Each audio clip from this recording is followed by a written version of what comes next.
मुंबई के Mira road में T Raja Singh निकालेंगे शोभा यात्रा, बॉम्बे हाई कोर्ट ने दी सशर्त इजाजत। 25 फरवरी के दिन आपका ये राजा सिंह मीरा रोड आ रहा है।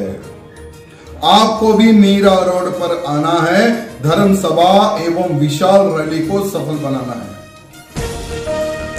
राजा सिंह अपनी रैली के दौरान भड़काऊ भाषण नहीं देंगे। बॉम्बे हाई कोर्ट ने कहा, वीडियो रिकॉर्डिंग की जाएगी रैली की।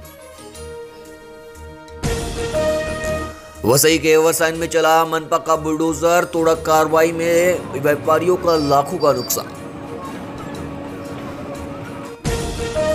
महाराष्ट्र में लोकसभा की 48 में से 42 सीटें जीतेगी महाविकास आघाड़ी, कांग्रेस का दावा।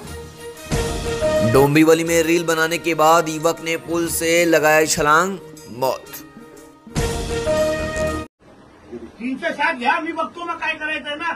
ते लोक वाचायला येणार की आम्ही येणार? सरकार कोणाचं आहे? मग तुम्ही घ्या ना, काय घ्यायचं तर आम्ही बघतो ना, इथे बसतोय ना। मेडल आम्ही देणार, ते नाही देणार। मग हे काय आडवं तिडवं मारलंय लोकांना? काय मुंबईवर का पाकिस्तान आहे? ही कशाला दुकानासमोर लावून ठेवले? काढून टाका ना ते। काय मला हे आश्चर्य वाटतंय, तुमचं ऑफिसर असताना पण एवढ्या लोकांना इथे सहन करायला लागतंय। म्हणजे आम्ही काय करायचं? पोलिसांना संपलाय की काय? बिलकुल नाही सर, बिचारा तुम्ही मिळाल्यानंतर ग्राउंड तुम्ही एकाला पण तिथे तुम्ही खेळायला दिला ना, अजिबात नाही। मी येऊन तिथे त्या लोकांच्या अंगावर गाडी चालवणार, अजिबात नाही। मला आजपासून तिथे सगळे बंद पाहिजेत। येस सर, असं नाही 2 दिवस मी आलो बंद करणार।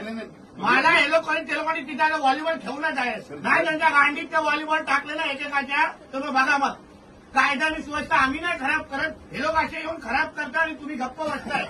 आम्ही पहिले नाही पाऊल टाकलं इथे। अरे काय वया बघायला, महिला आहे त्या। आणि 324 केस बनवा ना, आम्ही बसलोय ना इथे। सप्लिमेंटरी बनवा, ह्याच्यावर स्टेटमेंट घ्या हे लोकांचे। 307 सगळे कलम टाका, मला बघून दे काय होतं इकडे। अरे काय चाललंय? असं व्हायला लागलं तो उद्या दंगली होतील इथे। हे लोक